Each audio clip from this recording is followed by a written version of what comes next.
Ya, salam sejahtera, Dato' Yang di-Pertua Dewan Rakyat. Terima kasih kerana memberikan saya peluang untuk turut serta dalam perbahasan kali ini.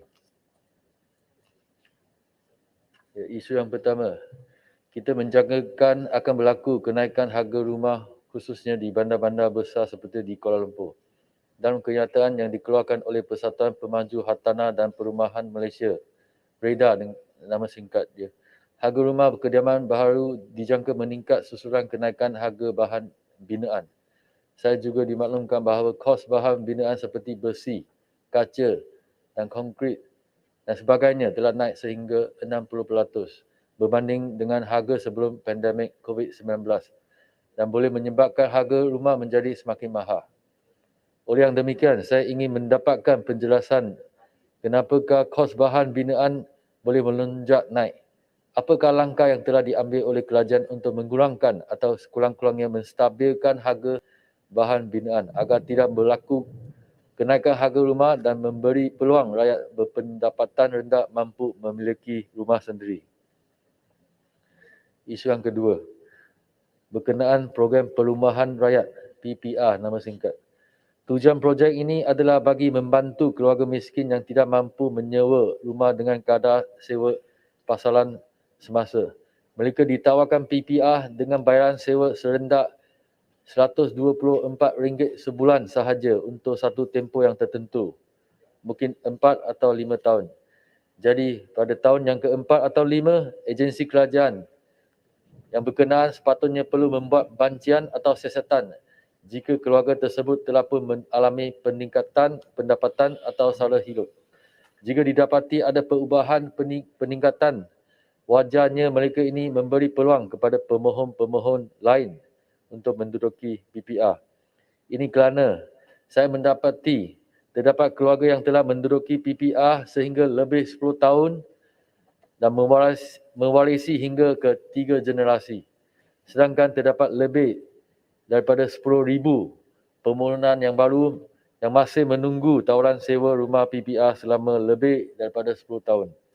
Sehubungan itu, saya minta agar kerajaan betul-betul membanci penyewa-penyewa PPR di samping menyediakan peluang untuk mereka meningkatkan taraf hidup masing-masing pada masa akan datang. Saya juga berharap agar kerajaan dapat membina lebih banyak PPR baru di bandar-bandar besar, khususnya di kawasan Parlimen Kepong bagi membantu keluarga-keluarga yang sangat memerlukan. Isu yang ketiga, saya sering menerima aduan daripada penduduk di kawasan Parlimen Kepong berkenaan masalah kerosakan padang rekreasi di taman perumahan, terutamanya kerosakan padang bola keranjang. Di Kepong sendiri ada sekurang-kurangnya 7 buah padang bola keranjang awam. Namun semuanya dalam keadaan rosak dan sangat teruk. Lantai gelangan sering rosak dan berlubang, penuh dengan retak dan tidak sesuai untuk melakukan sebelang aktiviti sukan, apatah lagi permainan bola keranjang. Setiap kali pihak Persatuan Penduduk atau pejabat saya sendiri membuat aduan, pihak DBKL, pihak Dewan Bandaraya Kuala Lumpur akan menghantar kontraktor untuk membaiki. Namun tidak sampai 2 bulan, lantai gelangan rosak semula disebabkan kerja baik pula yang tidak berkualiti. Jadi saya harap isu seperti ini tidak akan berulang lagi dan akan diatasi dengan segera. Kontraktor yang berkenaan ditukar jika perlu. Isu keempat seterusnya adalah berkenaan harga kinzil. Kita sedia maklum, seluruh Malaysia sering membincangkan masalah kenaikan harga ayam, telur, sayur dan sebagainya.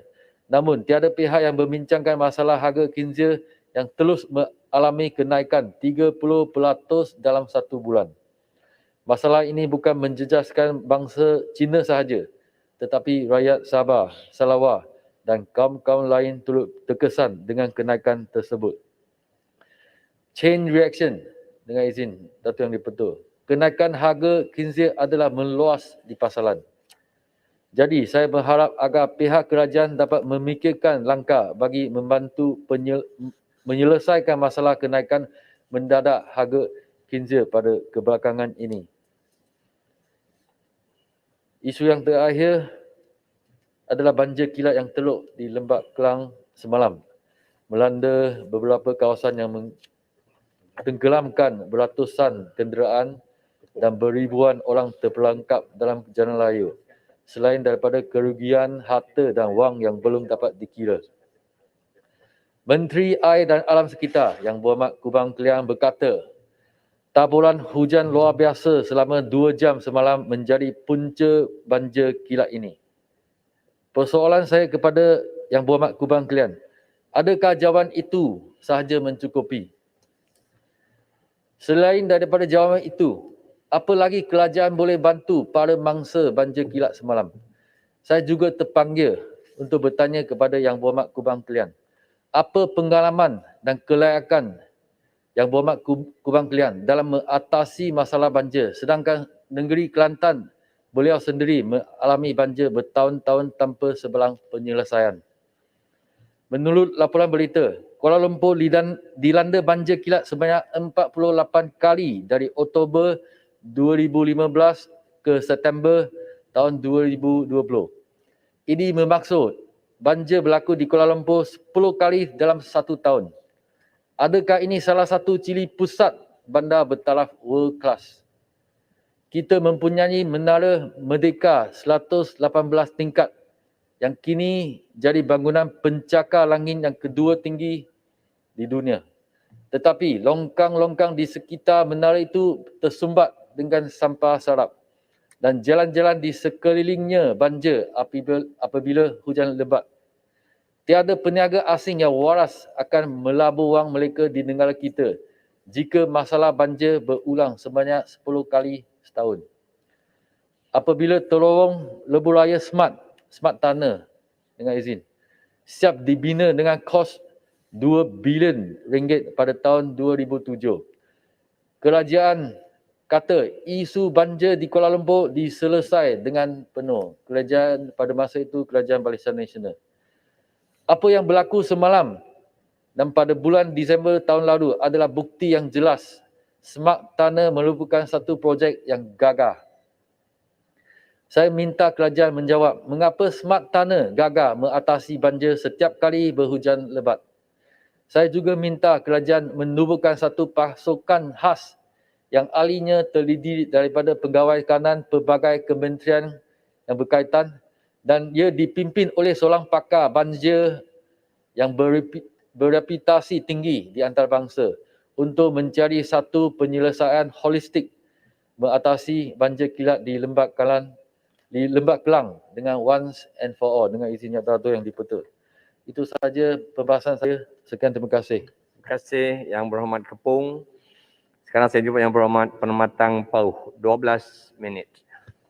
Assalamualaikum warahmatullahi wabarakatuh. Salam hormat. Terima kasih